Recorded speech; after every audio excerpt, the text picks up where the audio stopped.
Good morning, everybody. We will go ahead and call the meeting to order. Mrs. Weber, please call the roll. Mr. Moore. Here. Mrs. Bitter. Here. Mr. Comer. Here. Dr. Seeger. Here. Mrs. Weiss. Here. Please stand and join me. I allegiance to the flag of the United States of America, and to the republic for which it stands, one nation, under God, indivisible, with liberty and justice.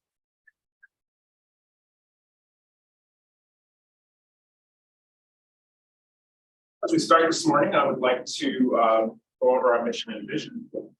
Our mission is to create a culture of academic excellence through inclusive and innovative learning opportunities for the whole child. And our vision is to empower all learners to reach their full potential in a global community. Need a motion for the approval of the agenda, which includes addendum superintendent agenda 8 and 9 and personnel consent agenda 2J and K. So moved. Second. Mrs. Weber, please call the roll. Bitter. Aye. Aye. Mrs. Ballard. Aye. Mr. Comer. Aye. Dr. Seeger. Aye. The agenda passes. Need a motion for the approval of the minutes. Second. Any clarifications, comments? Mrs. Weber, please call the roll. Mrs. Weiss. Aye. Mrs. Bitter. Aye. Mr. Comer. Abstain. Dr. Seeger. I also abstain. And Mr. Allen. Aye. Minutes are approved. Mrs. Weber, if you could please go over an overview of the protocol for today. Thank you, everyone, for attending our meeting today, both in person and virtually. For those of you who are in our virtual audience, you can find today's agenda and addendum on the Board of Education website. Today's mediator or moderator for our meeting is Mr. Christian Long, who is our Director of Technology. If you would like to participate in public participation, please send your request to Mr. Long at longseek@sycamoreschools.org. For those of you who are looking for the minutes that were just approved, they will also be on the Board of Education website. I have not received any requests for public participation. Mr. Long indicates that he does not. But if any should come up during the meeting. Great, thank you, Mrs. Weber. Moving on to superintendent's agenda. Mr. Lewis, master facility plan, with an aviator. Yeah, we'll start with the master facility plan update. Sure. If there's any follow-up, and it'll lead right into the always an aviator update. Great. I don't have a lot to discuss today, but I do have 2 points. One is that tomorrow is our master facility plan lunch and learn. Ms. Bombright has been working very hard on this. She's back there. I think that the format is really going to allow people an opportunity to visually see a lot of our projects. We're going to be doing some really cool on-site updates throughout that lunch and learn. So that will be at from 12:30 to 1:30 p.m. I know Ms. Bombright has put out information on all of our social media channels. It went out in our newsletters as well. So we really would love for you all in the community to engage in that. We think it'll be well worth the time and really get a clear understanding of the progress of the master facilities plan across the district. I believe we'll also be giving some of an update on always an aviator during that as well. So that'll be recorded so somebody can watch it after. Absolutely. Yes, and we will make sure that's on our YouTube channel and our district website as well, so people can access that pretty easily. Yep. I also wanted to mention to you that we continue to make progress on the natatorium. So if you remember right, we were in the process of getting those drawings from our architectural firm over to HGC so we could start to get the hard numbers so we can get a GMP2 by the end of December. Everything is still on track to get that done. Right now, HGC has the drawings from SHP, so that's a positive. HGC is currently working with their subcontractors to get all the numbers they possibly can. We have a couple days set up here in the near future, kind of like an open house at the natatorium where the subcontractors can come in, they can walk the area, they can start to see the area a little bit more. I will have a very clear timeline to you in the next week about when we will seeking approval of that. Our goal is to try to get it by that 21st board meeting, but we're not seeing that we might make that date at this point, just because of the holiday season and being able to get the numbers, but we're still hopeful that we'll be able to get that by the 1st of January, which may mean we might have to request a special meeting for that approval. But I don't have that firm right now, but I just wanted to make sure that you all heard that today, that things are progressing nicely. We're just waiting to try to figure out when that date would be, that we'd be able to get those hard numbers for that sheet. And then last update. You don't see that a special meeting would be before the 1st of the year. It would be, yeah. We're looking at the week after the holiday, so the 20. I believe the 28th or 28th or 29th, yeah, thank you. Didn't have the dates on the top of my head what that week was, but that's kind of where we're thinking. How many, with that date, I guess, my question would be, do we have any concerns that because of people being out of town that we won't be able to get a quorum? I will be out of town. I will be here. Be here. I'll be done. That'll be in town. And I will be out of town that week, but I'm happy to connect virtually. If it's just an update on the progress of things like that, it'll be easy to connect in.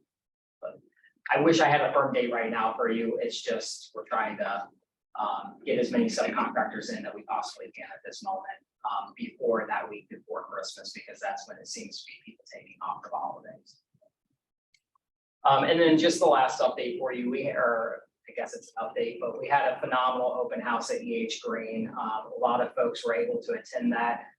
Kudos to Mr. Mino and his team. It was student oriented, student driven, which I think is always the best bet. I know that the folks that I walked around with were very impressed by the space. We continue to push to the finish line. I keep reminding everybody that even though we're operating and we're in there, the project's not complete yet. And so we're had one of our final inspections the other day. It went phenomenally well. There's just a few items that are outstanding that we're working through the punch list. One specifically is our landscaping, and I know that is very important to our neighbors. And we've been in contact with them about that. Obviously, we're running up to a time now with the freezing of the ground and things like that, that we've had to stop some of the work, and we'll re-begin that in the spring. But I think you can see if you walk over there, if you drive by, it's getting closer. So things are looking good. Looks like some trees have been delivered. Yes, yes. We had trees delivered, then we told them the trees need to go away. And then they were delivered again. So, again. Living in the neighborhood, you get to see all of it. Yeah, we were, again, we don't want to be in a position 6 months, 8 months, a year now where we have a bunch of dead trees and dead plants out on the site. So for us, it's ensuring that the company's just not doing it to get it done, but doing it the right way. Typically, there's a guarantee of a year from when they plant them. So it's really their risk that they're taking to plant them down. Which we ran into at Sims. We've had to replant pretty much everything over there. I felt really horrible for our crew that they were out yesterday at the high school around the stadium facility. I mean, these guys are fully covered because it was like drizzling just enough to be annoying. Yeah. And they were out there taking out just like, oh, what a horrible. I mean, what really weather-wise from a temperature standpoint was pretty good, but just the conditions that they were trying to do it in, it was like. One other comment that I had just about EH Green. Mr. Mino was telling me that there was I remember we had a community member very critical of our bond issue, very critical of, what we were doing and the decisions we were making. And he walked through with his wife recently and said, this really turned out very well. So, yeah, I think it does help when people get to come back and see what did they fund and, get to see the investment, especially with students in the building, because it does take on a different life when the students are there and kind of highlighting all the ways that the building is used. And you get to see it every day if you're there. So If you're on, I'm sorry. I was gonna say, it was also nice that I believe our bankers were there. I met our bankers who financed the deal. And it was just kind of nice because it was just like everybody was kind of there to celebrate Green. It was really I think that was an important kudos to not only Mrs. Weber, but all of you, because they said this was the last deal of its kind. Just saying basically where they got it out at the right time and we got the financing in at the right time, because after that, it was just like, things went wild with how they have to do their work. And they said they're not, a lot of the projects they're trying to finance are not being able to move forward, they're not able to sell. And so makes me very thankful that we got out at the time that we did. You get a chance to go on Twitter. I know we posted a picture the other day of SHP's renderings of the H Green of the media center and then the reality of it. It is incredibly impressive how close the renderings are nowadays to the actual development design and how it's been constructed. So take a look at that. That was a really cool picture that they posted out there. Yeah, it was nice to be able to get a tour from one of the students. That was, fun. That was a good touch. That's all I've got. Thank you. Is there anything on August and Amy? Yeah, we'll move into the, so before we show you the video and show the video, I know some people have seen it and some people out in the community have seen it. We kicked off on Giving Tuesday, 30 days of giving for Always an Aviator. And what we're really trying to drive home to our community is we still need support with some of those exterior or additional facilities that were not covered within the bond issue. Certainly, we are so thankful for the community members and members of our school staff and our school community that have already donated, but there are still funding gaps that exist for several of our projects. So we created the video just so that we could drive excitement and get people re-engaged in the process. And I think one thing that we've realized is it takes a village and a community to try to raise these funds. So we have a team of people that are working. Actually, we meet today with our steering team to continue these discussions. But this video was used to re-kick off the campaign and really refocus our goals on the remaining projects. So Mr. Long, if you don't mind playing the video, we'll go ahead.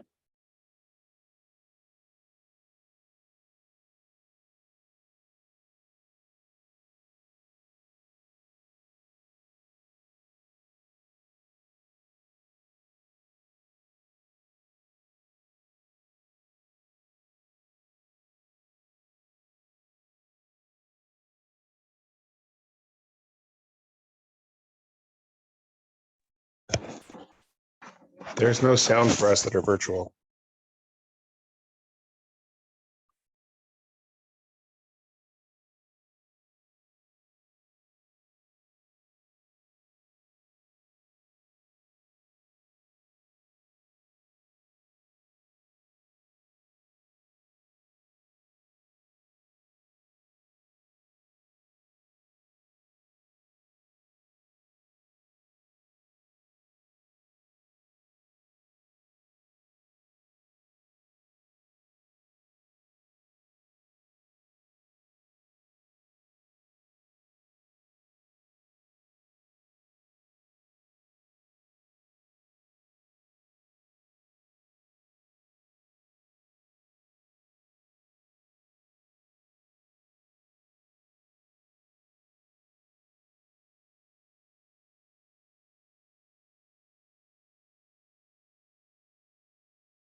It was a really cool day. Windy too. Very windy. The best part was, I thought it would be a great idea to put my notes on a piece of paper and the bond rights right a little bit, flap it everywhere. So we used the back of the porta potty. So get it embedded, right?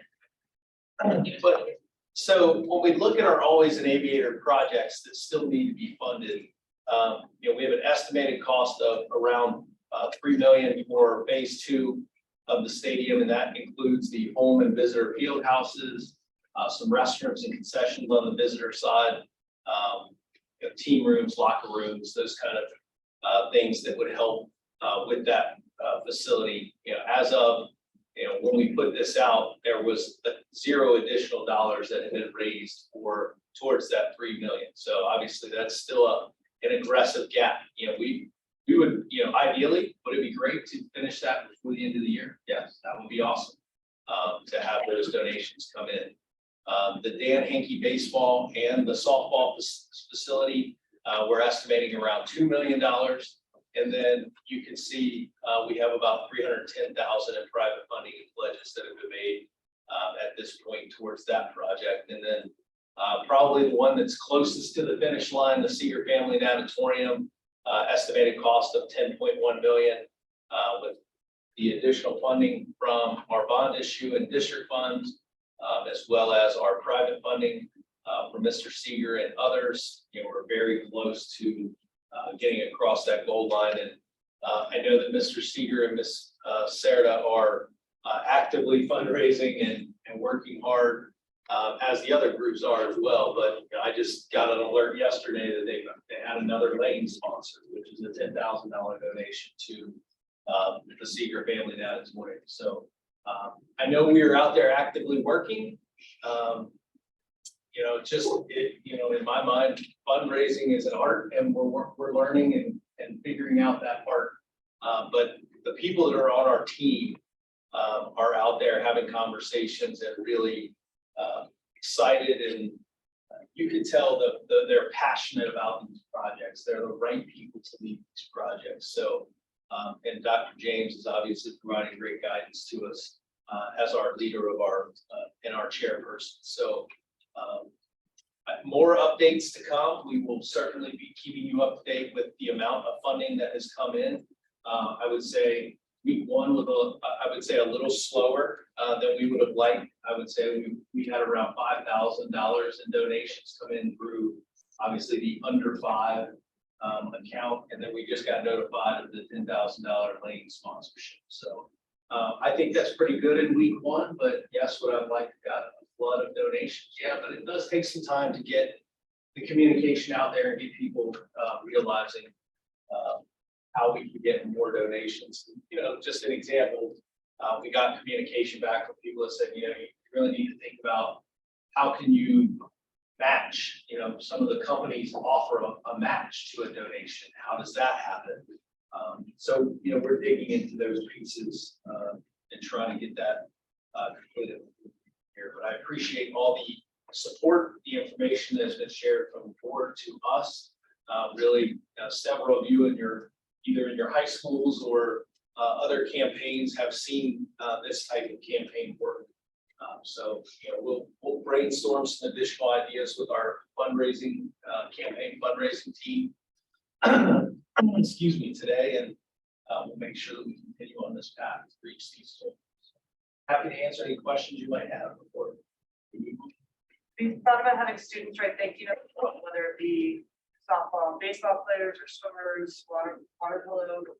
I think I did speak about my high school. I was going to thank you note when I joined my high school back in Connecticut from a student, and it really is nice to hear what they're doing at the school.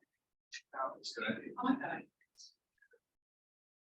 mean, obviously, with the note you get back, also acknowledging they got it in that visual. I guess so. You call it a note for students, like that's really nice. It is. Anything else on master facility or policy? Moving on, any motion for the change order for Sycamore Junior Under Construction? So moved. Second. Questions or comments? Mrs. Weber, please call the roll. Mrs. Weiss. Aye. Dr. Seeger. Aye. Mr. Comer. Aye. Mr. Valley. Aye. Mr. Kerr. Aye. The motion passes. I need a motion to the approval of the change order for Sims Elementary School renovation project GMP number 3. So that Second. always nice to see parentheses around a number. Yes. Make feel good, doesn't it? And we actually will have, I think, one more disbursement of funds from SIM to come as well. And then that just goes back into the general master facility. put back into the foundation or reallocate it to a different project. Thank you very much. Mrs. Weber, please call the roll. Mr. Comer. Aye. Mrs. Weiss. Dr. Seeger. Aye. Mr. Mallon. Aye. Mrs. Bitter. Aye. Motion passes. I need a motion for the approval of the change order for satellite shelters. So moved. Second. This is just for our temporary offices at the transportation compound to get us through June for when the new facility will open. Any questions from the board? Mrs. Weber, please call the roll. Mr. Comer. Aye. Dr. Seeger. Aye. Mrs. Weiss. Aye. Mr. Mallon. Aye. Mrs. Bitter. Aye. Motion passes. I need a motion for the memorandum, for the memorandum of understanding for HCSD for early learning. So moved.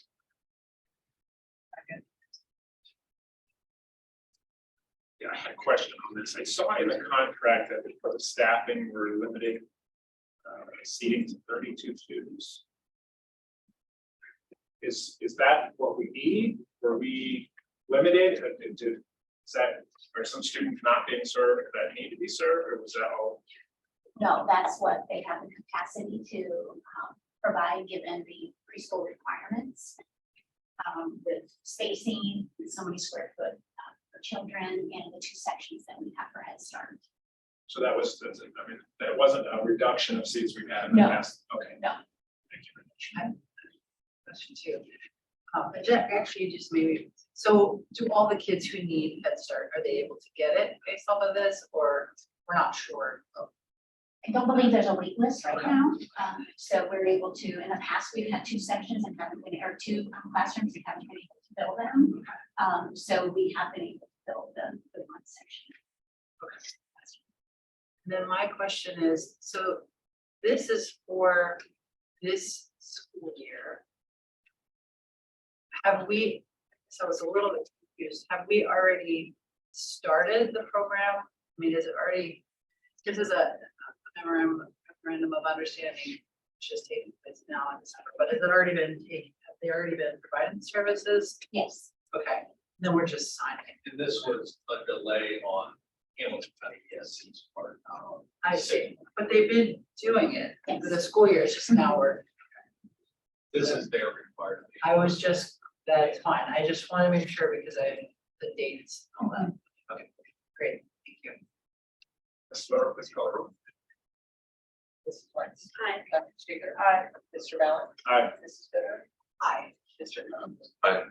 Motion passes. I need a motion for the approval of 2023-24 full day kindergarten tuition. So moved. Second. Any comments? Mrs. Weber. We've used this methodology that we've used years to determine for the additional. To support.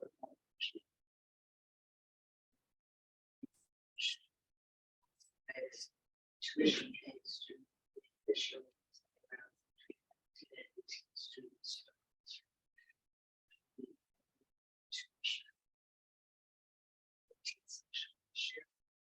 We do provide free tuition charge to those students who are in a very reduced lunch program. And we also, for those students who meet certain income requirements, we have a reduced rate. For those at under 10% of the poverty level, so they would pay $2 increase.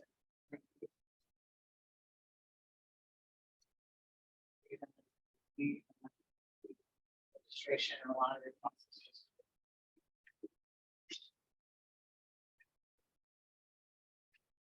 Yes, each and one. Additional questions? Let's set how many, what percentage of our students this year are in full day as opposed to half day? Yeah, it's like 72% on a full day. And have we seen that go consistently go up every year, or is that steady? I believe it's probably higher than what it, and it looked at, here's what COVID through it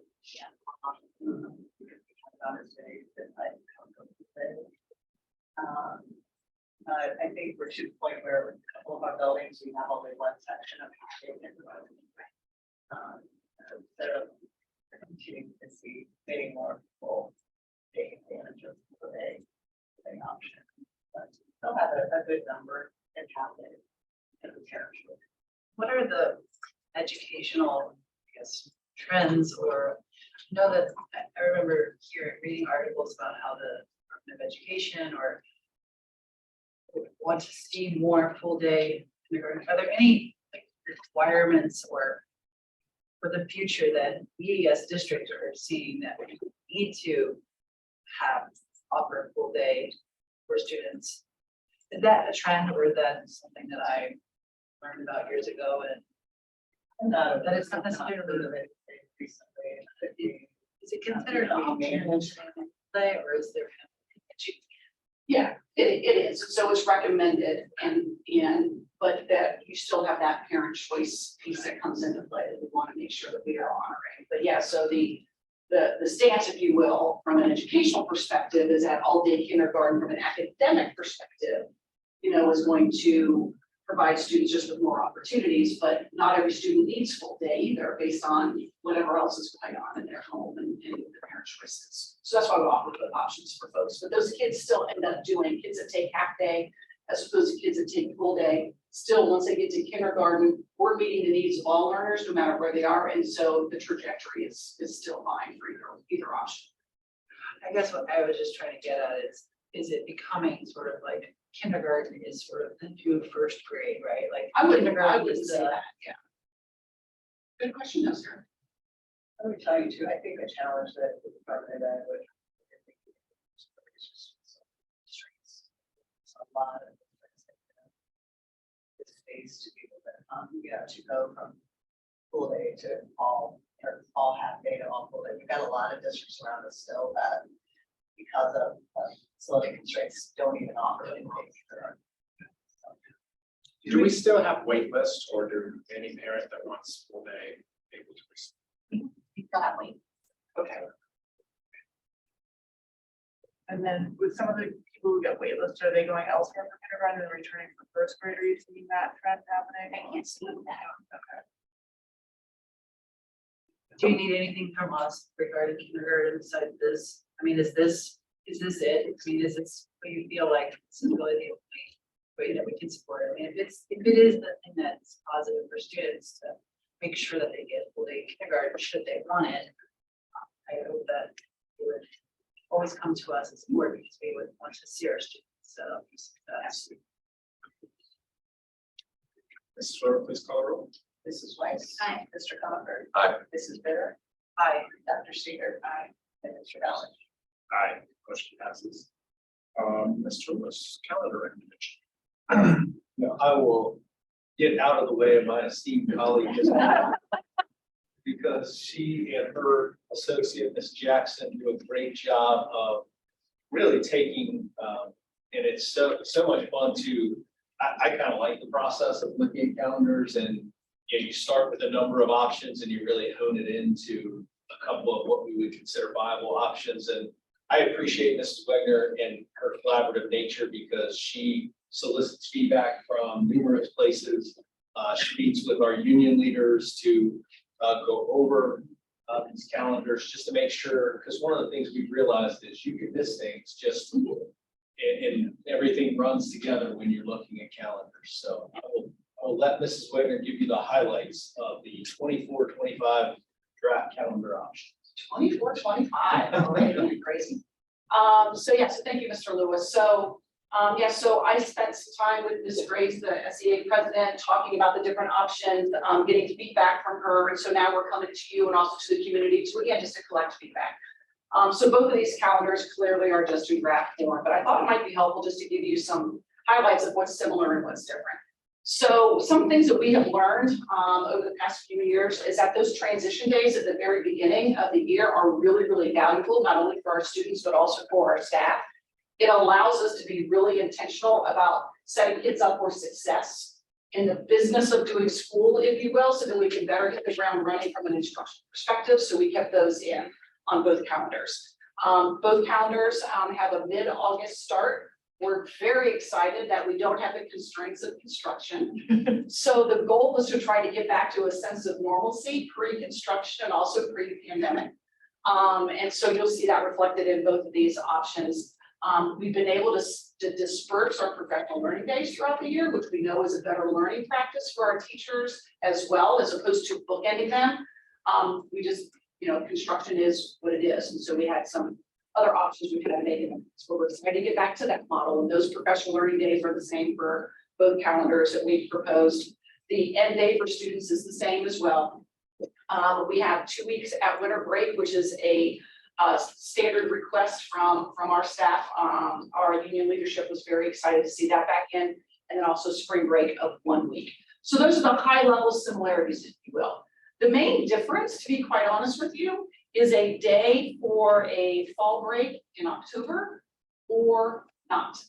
So some of the requests that have come through, it would be nice if we could have a fall break. We've heard that feedback from our staff.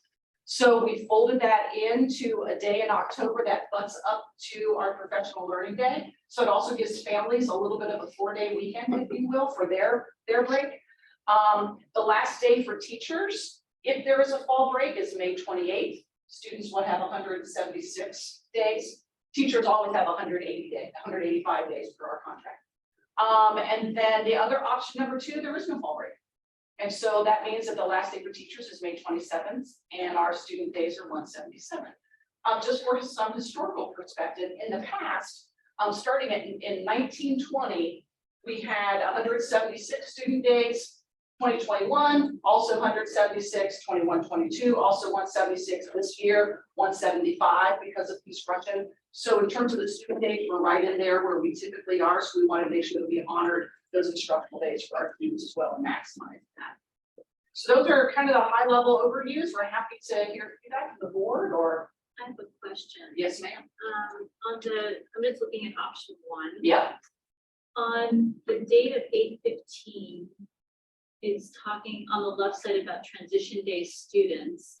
And it says the second little paragraph in red, it says students in grades 1 through 8 who attended on 8/29 do not attend on this day. Oh, that's a typo. Okay, I just wanted to make sure Thank I you. wasn't understanding the. Yep, thank you. There you go. See, appreciate that. Could you tell me just, I appreciate the historical perspective on the number of student days. What is the Ohio Department of Education requirement on the number of student teacher days? It's hours now, and I would have to look, hang on just a second. But we typically are 20-ish days over the mandate. Yeah, that's what I wanted to. Yes, absolutely. So we would be, and the requirements per hour by ODE, it's different for kindergarten, if you will, for 1 through 12, okay? But we would be right around 20 to 24 days over the recommended minimum from the Ohio Department of Education. Okay, great. Yep. And just the other caveat to this, just want to make sure that, from a process standpoint, so we're presenting this to you today for feedback, no decision making today. We will present it again at the evening meeting in December for more feedback and more collaboration. We will not seek your approval of the 24-25 calendar till the evening meeting in January. So there's about a month and a half of time that get feedback. If you're out in the community and people stop you, this seems to be one of the hot topics that people like to talk about. And mostly because they're trying to plan their vacations. So I'll just say that I think having, some break is a positive for people. It gives them a chance to take a break. Life is very intense. Everyone's working very, very hard, and I think it's good to have a little pause in the fall, have little pauses here and there. So I personally like that, but I also do understand that sometimes there are families that are working and can't, and then when you take a day off, right, that hurts them for childcare like that. So I do understand and appreciate that. Generally speaking, though, getting the word out early enough can help people make those kinds of childcare decisions. And I think another thing to remember is Now, we thought, I think I recall that we thought we were gonna be still starting late in like September, closer to September. And I know some families had reached out saying this is really hard because we can't find childcare. Sure. At the end, in the middle of the end of the summer. So now that's back to where we were. We're back to the original schedule. That's Okay. good. Yeah. So having a couple of, we're gonna start normal time here, so it's gonna start, right up in August. So having a little bit of a pause, a little longer weekend, it's not that much of a break, but I personally. Thank you. One of my questions is, without the fall break, if you saw the professional, or like the teacher records day, what were the absentee rates for that weekend and right after that day? Are people taking off anyway? Are they, are they taking off, would they take on Tuesday because they had Monday off for, teacher records day? Or, you know what I'm saying? Are they taking an extended weekend and will this make this easier, or is it gonna make it even harder where people are coming back on Wednesday instead of? Are you talking student? Are you talking? Students, yes. I don't know. I haven't checked the attendance rates for days after our professional learning days, but I have not heard anything from our buildings that there's anything significant with that. I have to check into that. Yeah, it's kind of like just thinking like if the parents are just gonna keep extending by a couple of days here and there, it's going to make it rough to go back in and teach. I don't get a sense that we've had an issue with people extending on days like this. It's, Okay. mostly I would say where we would see that is like the week of Thanksgiving. Would be a week where I would see stuff like that, but the other comment that I wanted to make is just when you look at our options, just when you think about our student days, I know there were people that reached out and said, are these staff collaboration days going to continue? We're always collaborating, just because we called them that and had to place them in the calendar. A lot of the work that we had to do were two-pronged. It was because of construction that we were trying to compress the calendars to make options. But if you recall, we as a team did not want to lose instructional time for our students.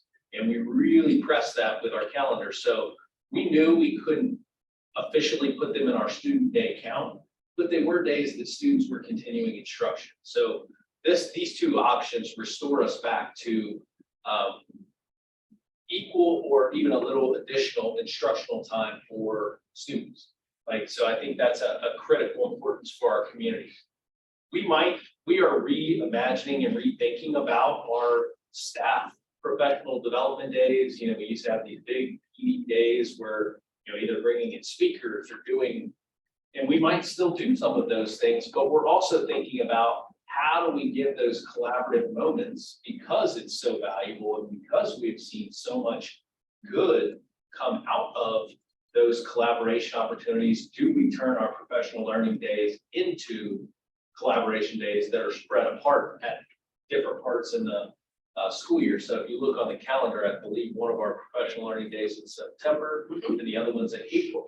Those are great times for teachers to get together, be collaborating in a room or in their grade levels or in their teams, working on alignment to look at data and spend time with data, especially if we have our, I'm going to say when we have our data warehouse set up. It's not going to be if, but when we have our data warehouse set up and things are really moving, it'll give us an opportunity on those days to really get in with our teachers and learn more about our students, and really helps us direct the rest of the year with collaborating about our students.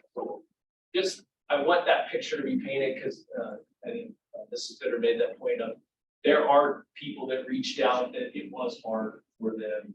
Even though we put it out well in advance and they knew the professional learning days or the personal learning days were there for students, they found it very difficult and they wanted to know if it would continue. The practices that were happening on those days will continue. We're just not going to be calling them out that way, but we don't need to compress the calendar because of construction. So I think that's a major shift and a major change that will be good for our families. I have a couple of comments. Yes. Number one, a little misleading. There still is a fall break on option 2 because there still is a day off. It's just a 3-day weekend instead of 4-day weekend, right? It's a fall break, if you will, you can call it fall break for students, not for staff. Right, because there's a professional, because there's that teacher records day But there would still be a day off for students. for students, yes. And another question, so I see that, on both options, we're doing away with what we've done this year, and I believe next year of having a full week off at Thanksgiving. Yes. Yes, Which, I had a lot of feedback, both positive and negative, okay, but, that's a major change to go back to a 3-day week, Thanksgiving, Right. instead of a 2-day week. right, Just, think about that, and, Okay. if you move the start day up in August by 2 days. Instead of, Thanksgiving break. I know a lot of local districts do have that full week off. And then my only clarification question is, it looks like we have a teacher records day, which I assume is teacher work. Is that correct? Correct.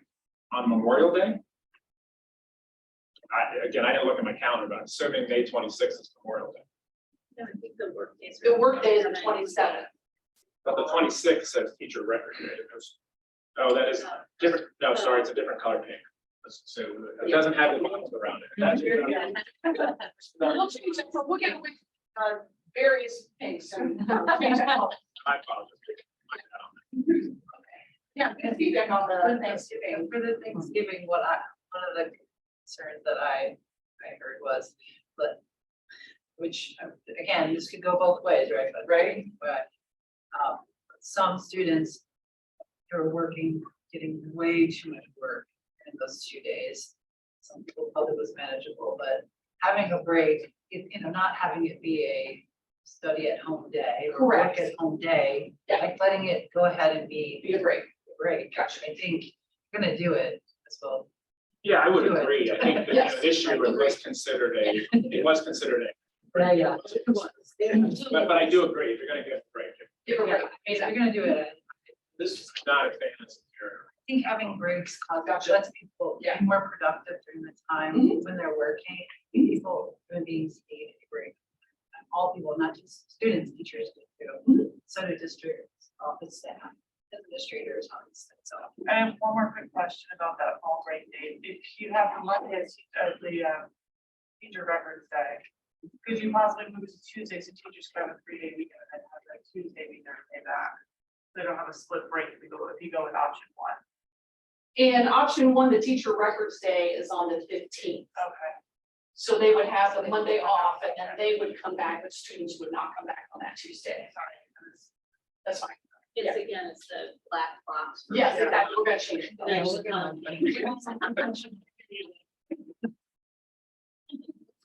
Yes. Question, and because I know this is not covered under a professional learning day or a work day, but this goes back to the presentation that we had on gifted services and whether or not we were going to be encouraging teachers to get certification as a gifted teacher. And I'm just wondering, when that plan comes together, how that would fit into the number of teacher days that we have and whether or not that's something that they would have to do on their own time or what the district would have to do to support them. So that's not really a question to answer specifically related to the calendar, but just want to make sure that we don't lose sight of that particular topic. Thank you. Thanks. Any other feedback? Do you have enough to do? No. Okay, awesome. Thank you guys so much. Appreciate it. I need a motion for the approval of the contract for therapy rooms. Second. Second. Any questions? Mrs. Weber, please call it in. Mrs. Weiss. Aye. Dr. Seeger. Aye. Mr. Comer. Aye. Mr. Ballard. Aye. Mrs. Taylor. Aye. Motion passes. Moving on to other. I'm gonna start, I don't wanna give a little bit of my time to Ms. Wagner, Ms. Tompkins, talk about collaboration days. So our collaboration days in November, they were a combination of intentionally scheduled collaboration paired with teacher-directed collaboration, because we wanted to leverage the time that we have to really dig in deeply to the curriculum review work, our new Canvas, LMS, and a lot of that really significant work that is happening. But at the same time, honor the fact that either teachers, not all teachers would be involved in that work, but also to give teachers some voice and choice and also some self-directed learning. So we had a balance of both of those two pieces happening at that time. And so what was nice about that is that we were able to really devote some significant time towards the strategic plan goals with the curriculum review and those types of pieces, while at the same time honoring the fact that there are some teachers that, if I'm a fifth grade science teacher, let's say, I really just need to sit with the fifth grade team and the sixth grade team and have some virtual conversations just within our building. Because we had flexible options for folks while at the same time being intentional about some of the really big work that we have going on in the district. So Becky's going to share just briefly a quick kind of overview of our intentionally scheduled collaboration sessions. Good morning, and thank you for this opportunity to speak to the collaboration days. So I will say that these two collaboration days were just a wonderful opportunity to spend deep time that's aligned with our goals around the curriculum review, and as Mrs. Wagner pointed out, Canvas, and other groups, giving them time to get together and have conversations. So over the course of the 2 days, so if we're talking ELA curriculum review, our grade level teams had between a half day and a full day to begin completing work that's related to the curriculum review, be that unit templates, talking to their grade level teams about literacy, about instruction. Without this time, we would not have had that opportunity to devote 3-4 hours to grade level teams getting together and have facilitated conversations with members of the curriculum review department. We also had our math pre-courses study and accelerated math pathways meet for about a half day to continue our collaboration with visioning those two content areas as we move to full curriculum review next year. Our literacy, great literacy conversations, our letters cohort. So that is a group that is spending a year long doing professional learning around reading instruction. We had a full day of professional learning that was guided by a letters facilitator, as well as our K-2 teachers talking about structured literacy within their buildings, and our MTSS specialists spending time in each building, having conversations about the science of reading and how that relates to our new Acadians reading foundational skills assessment. We had student services provide support and professional learning in collaboration to our teachers, as well as over the course of the 2 days, our visual arts, our music arts, our foreign language departments took those 2 full days to have vertical articulation conversations and schedule that themselves. So having the 2 full days where we could linger in professional collaboration, we could dig deep into work and really not just talk about the surface level what, but really start applying and seeing how things will work as they move into practice was an incredible benefit as we move our work forward, both with the course of study, with our MTSS framework, with technology and Canvas.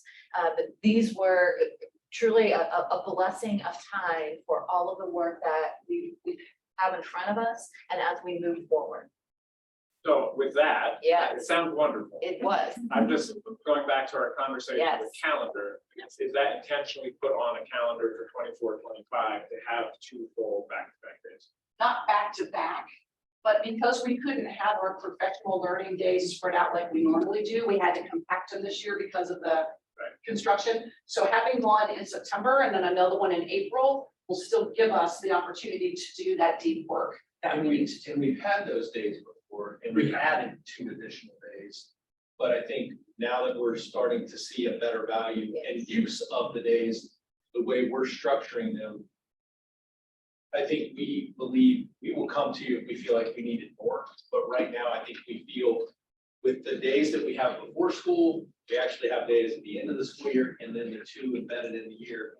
We appreciate the sacrifice our community gave us and the board gave us for about a 2-year span here to do it during the year. With additional things, but I think we feel based on the calendar going forward, 24, 25 and beyond, it's adequate to help us reach our goals the way that we've structured. And again, it's learning, it's teaching, it's growth, it's getting to that. So thank you. Mr. Lewis and all, one of the things I thought I heard from before is this is an ideal time because we could have the testing results and work through them to review Was that true? And is our approach for 24-25 getting that same benefit as well? Great question. So September is actually a better use for that, but we couldn't do that this year because of the construction constraints. So some of the feedback that we got from our teachers were from last year, because we did these collaboration days last year, was so valuable that, man, in September, after we get our math data from the fall, after we get our Acadians data from the fall, so those, and our KRA data, after we get all those very first initial assessments, if the collaboration day, that time was in September like it used to be, it was just more valuable because it was more timely. But to your point, Mr. Elmer, Yep. the air testing data was not coming in a timely manner. That's why we needed, a couple of years ago, that's why we came to you about having it in November, because we didn't have the data. Yes.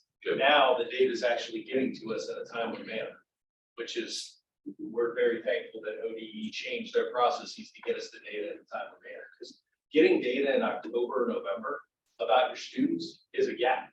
Yeah, we can't get, I mean, we have our map data, we have our cadence data, but we weren't getting our air test data until well into the school year. It doesn't help us inform our work. So getting it earlier and being able to dig in with our team and say, okay, now we can really look at it. We actually have the multiple data points for those September days. Great question. Very helpful, thank you. Yeah, absolutely. Thanks for the question. Yeah. Any other questions? And I'll give you three other. Can I just ask one other quick question? Wagner, you said you're getting feedback from teachers. Are you guys doing like polling, or is this just you talking to teachers? I'm So we assuming sent out a feedback. a feedback from them. Okay. Yeah, whenever we do professional learning, we try to solicit feedback from our teachers in multiple ways, and that's one way. And also having conversation with SEA leadership as well, because they also have a pulse of, what's working, what's not working. Right, but we're talking directly to teachers. Yes, absolutely. Directly. Yes, ma'am. Thank you. All right. So the other awesome things that are happening, 22 junior high honor band students and 29 high school honor band students were selected from the OMEA District 14 honor band auditions. So Dr. Ewing tells me those are record numbers for Sycamore.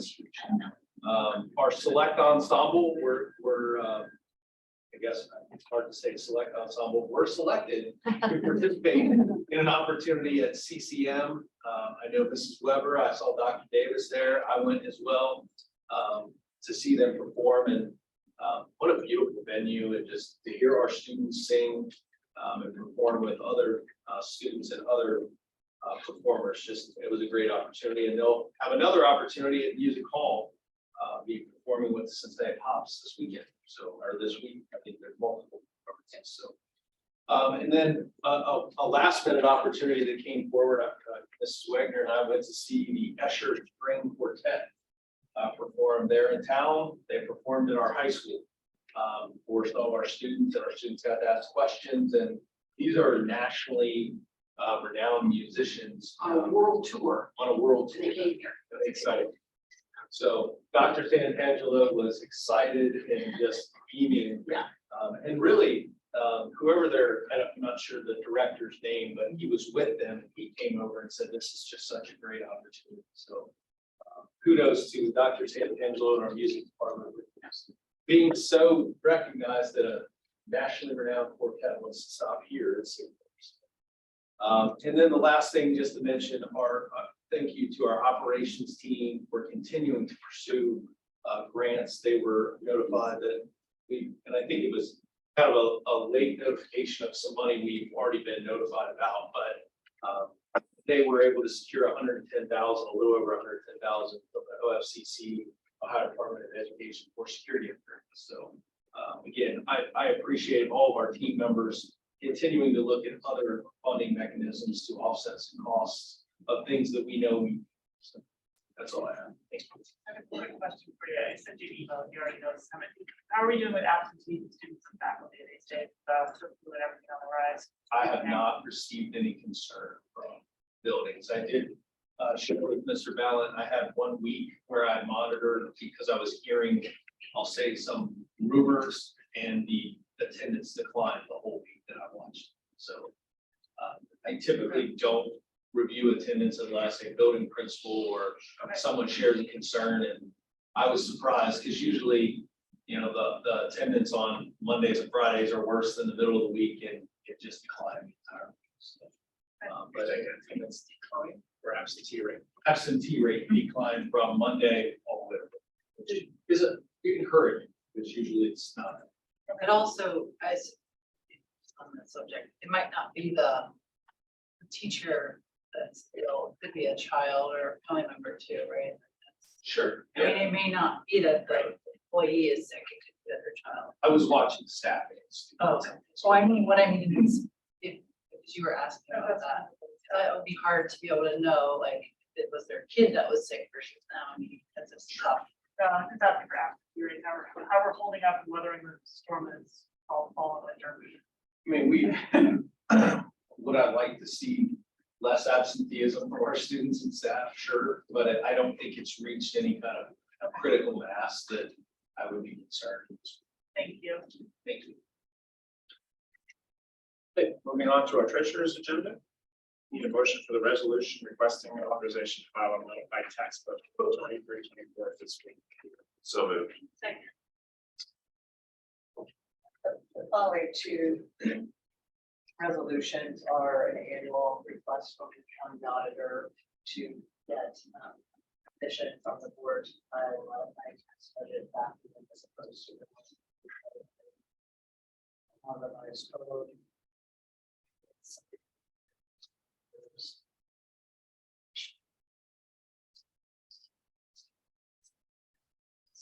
The second one is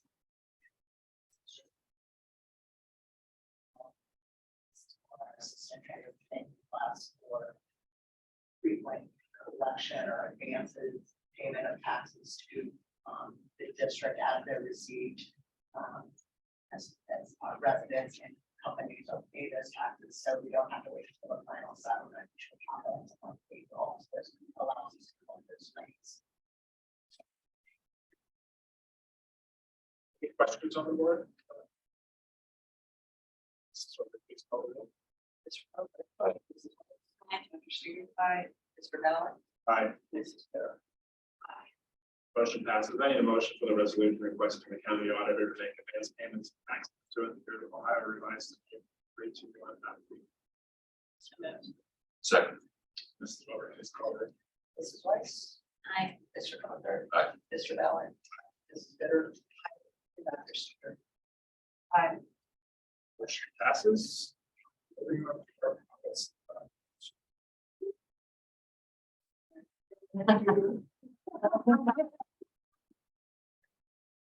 comments. The reason we're all sitting on it, right?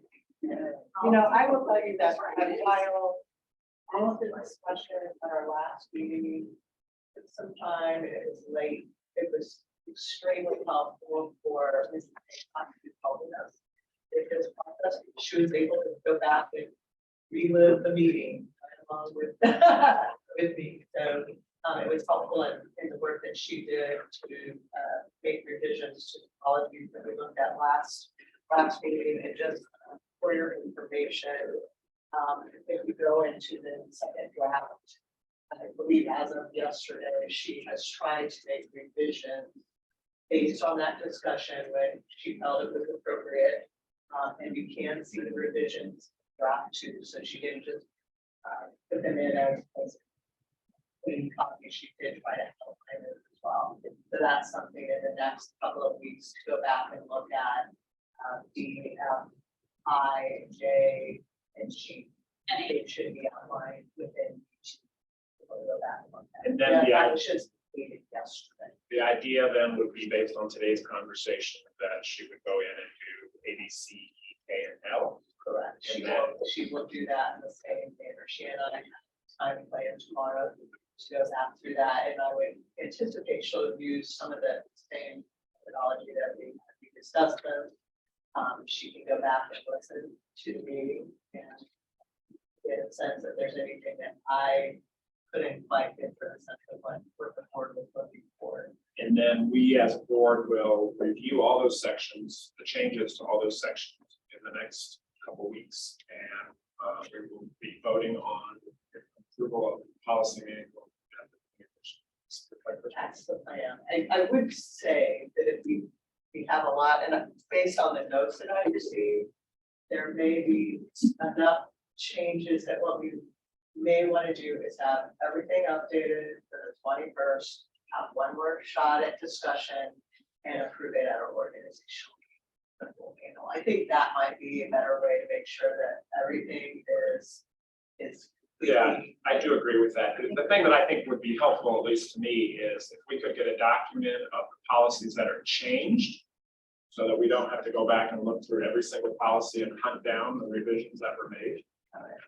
So if we can get a listing of each policy under each section that changes were made, that makes sense. And that was the book, and I thought that, I guess I'm a little, I mean, I was on the policy committee and I'm a little confused by that. I thought that's what D1 was supposed to be. The version D1. So we have our board policies that exist right now, right? They're on our website. You can find them in Word docs. Anything that was edited at all should be under D1, could be the first edit. However, because we pulled a bunch of them aside and we put them into full board review, some of the D1s are actually pocketed into, are pocketed in something that says full board review completed. So maybe putting them all back into D1, because we did have a section where and then anything that's not in D1 that is, I mean, I think I see what you're saying, but I thought that's what I thought that's what the spreadsheet was to show the ones that were changed were the spreadsheet. Or am I? No, I'm just asking to give us the same list for the ones she's changed again. Based on that Okay. I see conversation. what you were saying. Okay. Yeah, Which would mean that, and I think it may even go a little bit further than that. I think just any of those policies that we discussed in these reviews should have a summary document that says either it has been changed and go back and look at D2 for the revision, or didn't change it, and here's the reason why. Because as Ms. Paycox went through the document, there were things that she said, that's really just the law, or, you know, there was some wording that we thought was kind of odd, but she said, this is what's in Ohio Revised Code. I mean, I'll give you an example of that. There was one where we were looking at student absences where it said truly held religious beliefs. That was a question from the board, like, if you change that, that is what is in Ohio Revised. So I think, you know, we probably still could change it, but it would not be a precedent. I guess I would say, I do remember that, because we had a conversation about that, because it sounded strange to us. Because how would we know if somebody's beliefs are truly held? We're not going to give them a test about that. But I think the question for me, it would be helpful to know that that is the actual language in ORC, so we don't have to have that conversation again. And it's all there, everything is cited at the bottom of the sheet. So when you see a policy, you go down to the bottom and it'll say Ohio Revised Code, and it lists all of it. If you click on it, it'll actually bring it up the language in the Ohio Revised Code, which says those words. So that was why she cited, and she cross-referenced where she got information from. So just FYI, I noticed, because I went through everybody's questions yesterday, or not yesterday, but last week. That I got some from Melissa and from Paul and from Lynn. And a lot of the answers were I mean, not always, but there are often, the answer is there. It's just that we did it during our policy committee meetings with Kenna. And she also said, you know, to us verbally that this is why, but then she also cited it, right? Here's where this language comes from. Yeah, So just be sure, just moving forward, just take, I know it's like so many different links and everything, but be sure to look at the bottom of the page and see if you can find the citation for where it's coming from too, because that will help a little bit. It will, but that's also what we hired a consultant. Right, but that's why I spent months, but that's also why, that's what I said. Covers them for all of you. But also the I'm just not gonna click on everything. But the point of this was that I sat with, we went through the process, right? For the last several months to go through each and every policy with you know, the different heads of the departments that work on that particular area. So that was part of the process that we chose as a board. Now, we all five could have made this a whole board meeting every single time, could have done it that way. And maybe that's what we need to do when we do these 5-year reviews. It's such a big undertaking. But I do think it's important that we honor the process that we've been through and that we just take a moment to look at what she has provided to us. And what Mrs. Weber has provided to us as well. I do believe we've all looked at in Yeah, detail good. what kind of, Good. that you have worked on, so there's no doubt on the review process. I do think if we have had a conversation, that it would be helpful to see what was the outcome of that conversation, and I think that's what Mr. Fallon was after. Sure, absolutely. So one thing I wanted to request during this time right now, there's so many of the, you know, of the questions for so many policies.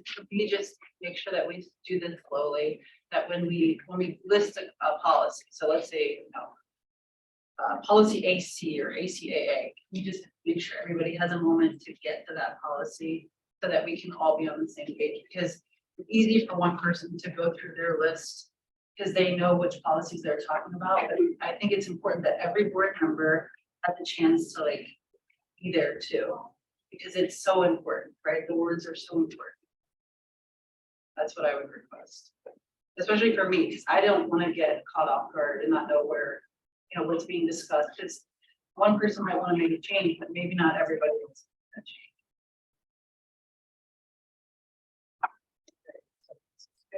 Started there. The first policy for which I have notes in section A is ABK. That was for question Mr. Allen on if there was a different way we could. Yeah, I didn't that like the second wording, there's a, the board endeavors to identify the wishes of the community and be responsive to those wishes. I don't like the word wishes, and I don't know if the word needs to be desires, needs, voice of the community. I like voice of the community, I just wishes to me was, I thought was a strange word choice. And then the last paragraph of that same policy was says give consideration to the advice of the community. I was looking for something more like to give consideration to the input of the community. More just around wording, but those are my thoughts.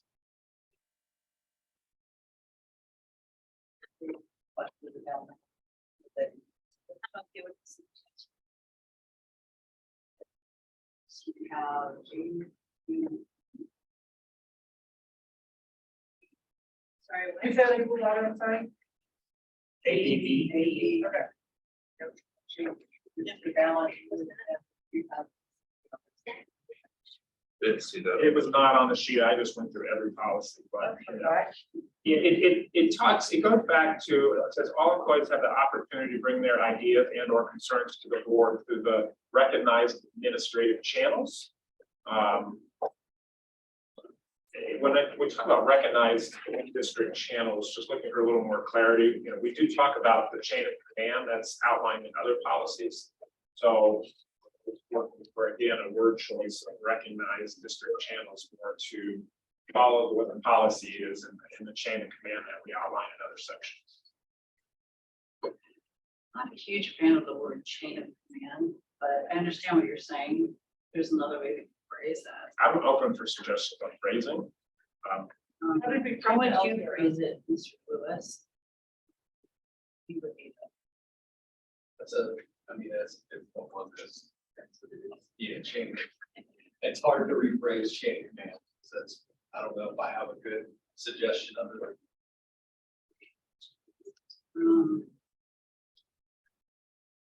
How was it phrased? Yeah, that's what I was like, Talks about chain of command and other that's policies. what I'm saying. I was seeing it stand elsewhere. Yeah, it does talk about chain of command. I And don't to know, be consistent is what part of the issue is. or maybe and again, I don't have the policy memorized, but maybe we say the chain of command outlined in policy such and such, where it lists, you know. I have the red, I have the red line. I think it says does say proceed through recognized administrative channels. That's what it said. Yeah, I don't want to get hung up. I was just the recognized district channels. I was trying to look for a little more clarity and consistency. That's all. Not a big deal.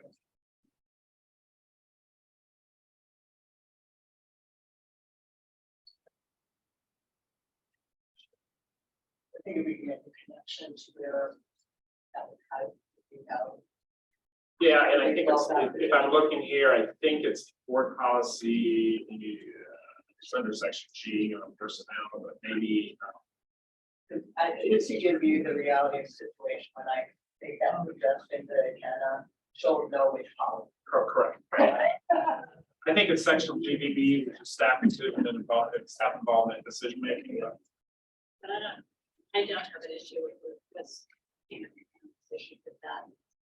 I think Dr. Stever's point is a good one, let's be consistent with the language, but I think chain of command is something that we've talked about a lot in our documents. In the handbook. Right. Is that what we use in the handbook? But that's what we use in the handbook. We should use that. Yeah.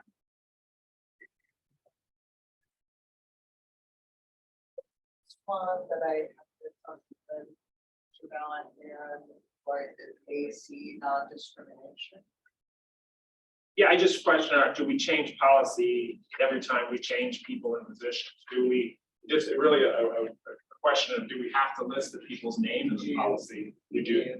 Okay. This is one that I think is very, I'm surprised at this, but that's a requirement, and I believe that's because of federal law. Not because of Okay. state law. Because they want the public, because the public is the one that will be looking at the policies, right, to see what the rules are, so to speak. I was just looking more from a procedural standpoint of, do we have to change policy every time a position Yeah, changes? we sure do. Okay. Yeah, we do. Yeah, that's I fine. had, my question or comment on that was on the first section where it talks about the first section, first paragraph, second sentence, the board prohibits discrimination based on race, color, etc. If we could add to that list sexual orientation to that list as well.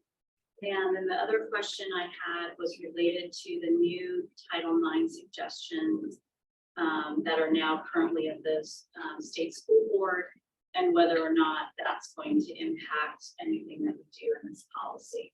Meaning whether the state Board of Education adopts that or not. What does that do to us in terms of adopting the new Title IX? Very good. That's a really good question. We'll talk about that one. The first comment that you made, I'm not sure whether this language might have to reflect from your federal law or federal definition. Officer about that. It's an ad that we're allowed to make. I think that we should question whether this just mirrors the federal definition. There was a separate line on AC that I had a question about or concern about. And that is the second paragraph under the reports and complaints of unlawful discrimination / harassment. There's a sentence there that says the board has developed complaint procedures which are made available to every member of the school community. I found that a bit vague, and I think if we could put the how, if you have a complaint, how do you raise that? Should it be, contact this person, or is the complaint process is available on the website? I think it would strengthen the policy if we added a how clause to that sentence. I do agree with And I think maybe Brad, your, Mr. Comerford, your language of the processes on our website, because we do have a whole humiliation, intimidation, and bullying website, and the links and all the information are there. So Yeah. if we say it that way, if we end up changing the manner by which we collect the feedback, we don't have to change the policy. That's correct. I don't think the policy should be written in a way that requires changes over time, but if we can just, what's the preferred method for people to register a complaint? If they got to this policy, this is very ambiguous. So the next item is there is ACR, which is the regulation, which should be where that would, which is in our policy manual. So if someone's looking at the manual, they can see the complaint procedure write in the policy manual, so, Maybe we just note it after that, so just a note. a note. Just the how, whatever the how is, I think we should just highlight the how here just briefly. Or we can make a link to the how, which might be that next policy. Yep. Something that shows the how. Yeah, I agree with that. I just wanted to clarify, Mrs. Weiss, I will just say that I agree with you on your first point for policy AC. If we could add that, I would agree that I would welcome that as well. I don't know if it's needed or necessary, but if it's something, I would agree with that. And then I know that the law, it's a federal law, it's a Supreme Court case, so I'm pretty sure that the sexual orientation is covered under sex, but I do think that's something we have to ask. And she may say we have to ask our legal counsel, but when they don't know if it's a legal question, they don't answer that, they usually say here. But she's giving us the wall that we have to put, the words that we have to put for sure, but doesn't mean we can't add. I can't add protections, and we have the right to do that as a board, under these sorts of things. And then this is why you also had a question of, I get them, is our superintendent or the final position. Yeah, so I just wanted to make sure that I was understanding this, just because it kind of goes back to the question that not that we were just talking about, but, we always talk about how the board is sort of the final, arbiter of whatever. I just want to make sure that I'm understanding in ACR correctly, that the board is not involved in any type of, the way I'm reading this is that the board is not involved in discrimination complaint procedure, and that the superintendent or his or her designee has the final say. Is that how am I reading that properly? That's what it does. And is that, do we feel that that's accurate? And this is an AC-R. Yeah. And if it is accurate, I guess maybe the reasoning behind why that's the recommendation. So I would assume is there desire by the board to be, No, not necessarily. I just want to make sure I'm understanding it properly. so if there's not a desire by the board, there might be a situation where we did it, but I think they probably gone through, or she's probably gone through whether it should potentially be outside third party. Just a little bit of a line. Okay. And just to go back to that particular one.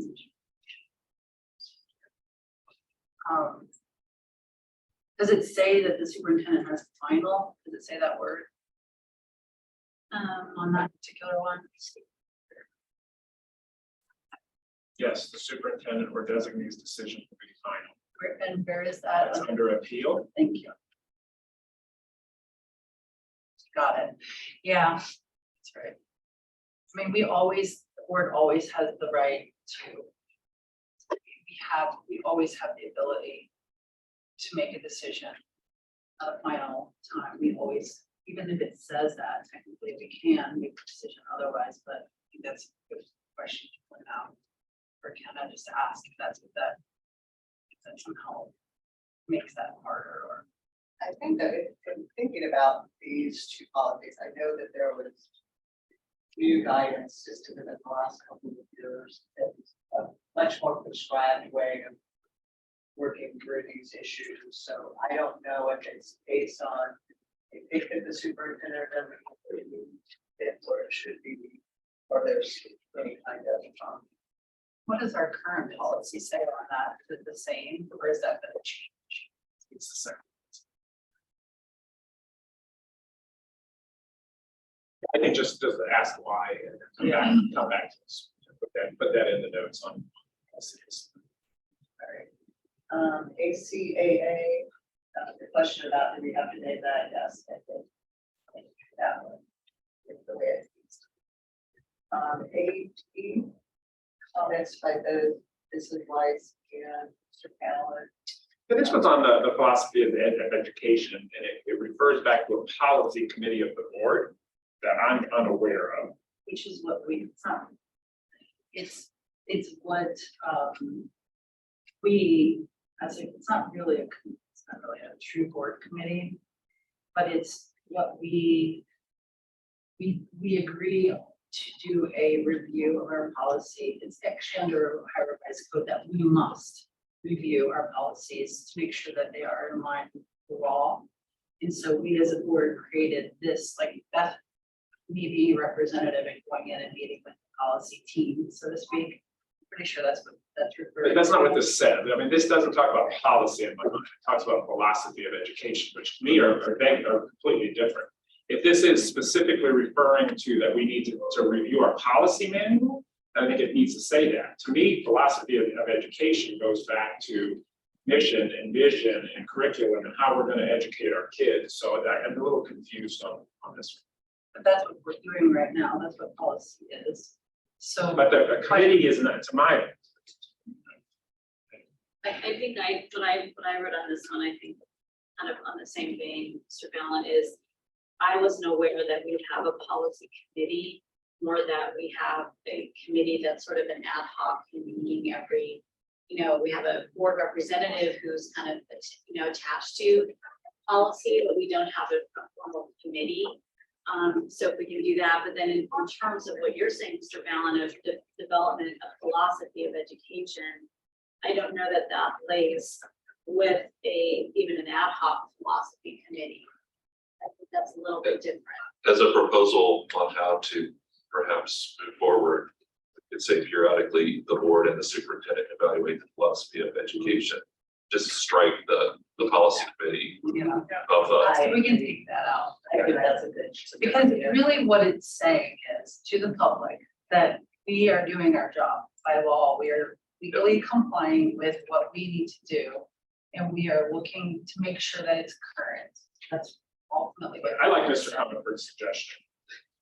And so we should just. It was probably satisfy the speed and create a way to simplify it. And make the application something that the board. Yeah.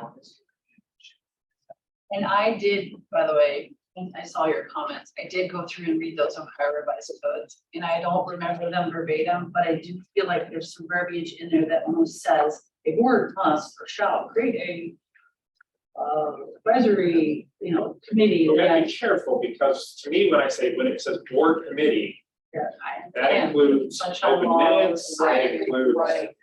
It includes minutes, it includes I all of think, that. But I sometimes think we you get have- the intent of it without Correct. having those words. I agree, so that's a kind of question, really. That's what that is, or I should say, Mrs. Cox. Yeah, so this just goes back to my question on what is our mission? So I had asked Mrs. Von Bright, and she believes that our website was wrong, which has said cultivate a culture. And it should be create a culture. And I know we talked about this last time. I'm just looking for consistency. So I believe it's create a culture. Just want consistency is all. Are you back? It is. It's great. It was correct everywhere else, but. Okay, thank you. That's all. I had another comment on policy ADA. It's on number 2. It says the dignity and worth of the individual is respected. Each individual is given the opportunity to participate in our global society to the best of his or her ability. And my suggestion is to strike his and her and put their. I think that would be more inclusive of non-binary students in our community. And this input I have on multiple policies, so I can share all of the policies where I find us using his or her or he or she, or we do that a lot. And so if we could just, it's a simple pronoun change. If we could do a search on all, I can highlight all of them that I found, but in the interest of time, maybe we could just give that feedback to Kenna to go through. Yeah, and also thinking about one of the topics or there's a couple things from last time that I want to go back and address. That was a question, I think, based on one of the suggestions we did, like Ms. Weiss was to add there. And so Mrs. Haycock asked me to ask the question today. Desire of the board to go through not just one policy, but if that is something that we want to do, have her do a search throughout all of our policies, then I will ask her to do that as well. So if that's something that you feel would like to do. I would agree, I agree with that. Yep, I would agree. That's right.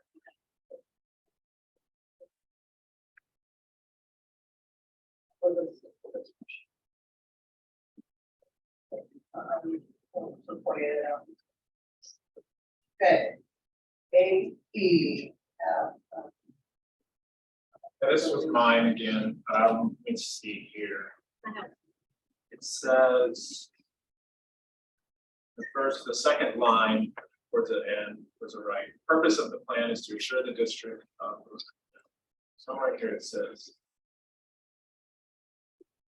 What you're looking on.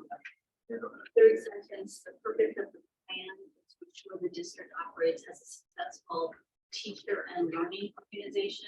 It's supposed to be teaching and learning, not teacher. I don't know, like, I think teaching and learning organization, that's all I have. Sorry, I'm like a. No, but it's major exactly. not- That's why it's good for everybody to read it. The comment that I was looking for is actually the next one.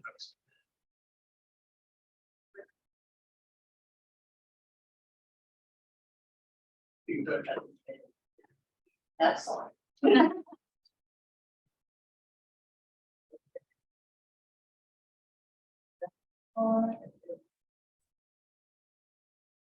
Yeah,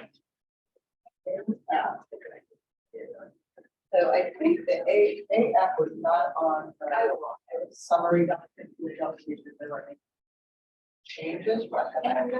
yeah, my only question was, and my computer's not loading here, but it said evaluating of district operations is the chief responsibility of the board. Is the only means of determining whether the educational goals adopted are achieved.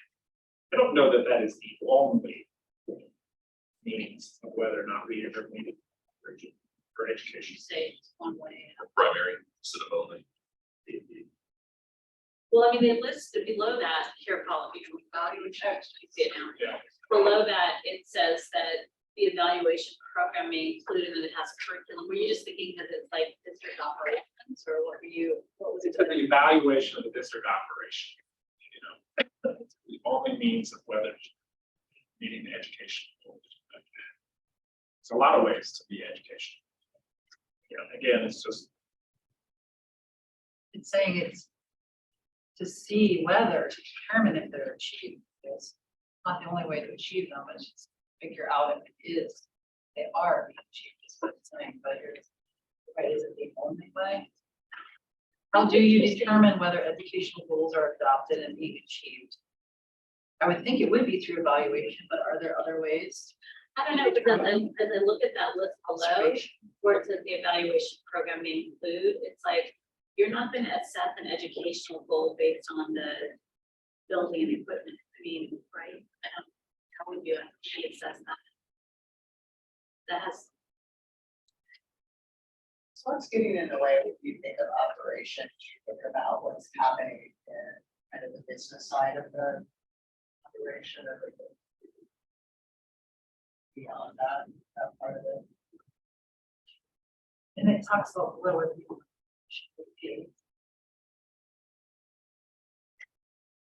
I certainly don't want to get. I was looking at the word. And that's a very inclusive. It would just say it is a means. Primary. Take away. Primary, it's a means. You know, because obviously there's other ways Is to it important determine. means? It's just other ways of determining other than these. I mean, we clearly say in the next line, it's not limited to the following areas. I don't like the word only. That's just me. I'm looking for suggestion. I think we just.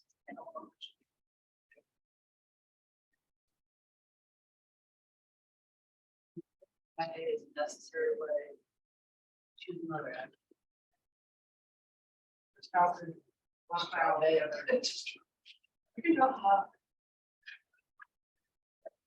All right.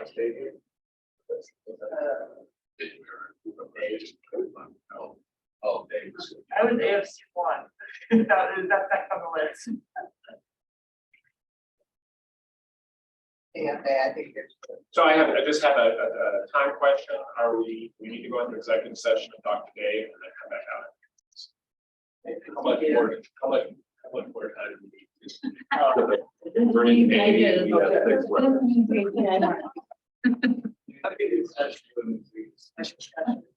I'd like to make those table the conversation, go into executive session. That's it.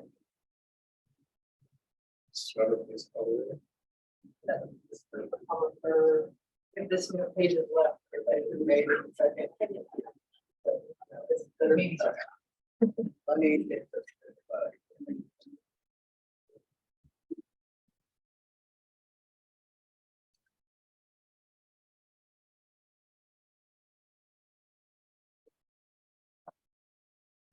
Aye.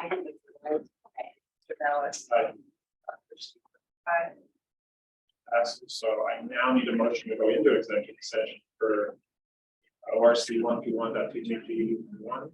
I will probably go in for G3. I think it's negotiation, items. So I need a motion to go into executive session for ORC 121.22 G3 to confer with an attorney to the board concerning disputes involving the board that are subject to pending or imminent court action in ORC 121.22 G4 negotiations. Twice, Dr. Steger. Aye. Mr. Mallon. Aye. Mrs. Bitter. Aye. And Mr. Comer. Motion passes. Mr. Lewis, I don't think we need your staff back here for the rest of the policy. Do we, board? The only one that I think I would like potentially to have is Spencer. It's on call. We need to go back and talk about it, graduation exercise. And one we might need to have a bit of a discussion on. So I know you had shared some of your thoughts with me. Those aren't what we may need to come back in. I was gonna say, so my questions, I think, like our. Yeah, Kelly would say, I'm sorry, I meant, Oh, everyone, okay, got it. They I was like, I need. Like, yeah, no, that's a good point. Thank you.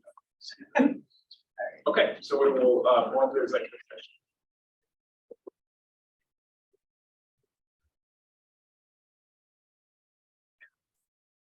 We are coming out of executive session, and I now need a motion to go back into executive session for ORC 121.22 G1, employment and discipline of a public employee, official, or regulated individual. So moved. Second. This is what it's called. Mr. Comer. Aye. Mrs. Bitter. Aye. Mrs. Weiss. Aye. Mr. Balance. Aye. Dr. Steger. Aye. Motion passes. We will now go back into executive session and return to public session following or at a later time.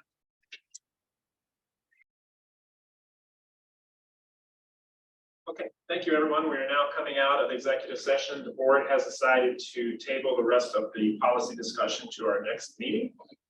So we'll move forward with an approval for the personnel consent agenda, which includes addendum 2J and K. So moved. Second. Mrs. Weber, please call roll. Mr. Comer. Aye. Mrs. Weiss. Aye. Mr. Balance. Aye. And Mrs. Bitter. Aye. I also want to add that Dr. Steger did leave the meeting at approximately 11 a.m. today during executive session. Thank you very much. Moving on to other Board of Education business, I do need an amendment to the agenda, which includes revision of items 2, 3, 4, and 5, removal of executive session, and adding items 1, 6, 7, and 8. So moved. Second. Mrs. Weber. Mrs. Weiss. Aye. Mr. Comer. Aye. Mrs. Bitter. Aye. Mr. Ballard. Aye.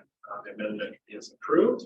Moving on to item number 2 is a reminder that our organizational meeting will be on January the 4th at 7 p.m., which will be just after the exciting tax budget hearing. And that'll be held at Sycamore Junior High School. Item number 3, sorry, not junior high school. Item number 3, appointment of a president pro tem. I am going to appoint Mr. Comerford as the president pro tem to convene the organizational meeting. He doesn't really have a say in it, I'm just making an appointment, but I did talk to him beforehand, and he is willing to do that. So thank you, Mr. Comer. Item number 4, I need a motion for the approval of the job description revision for the treasurer. So moved. Second.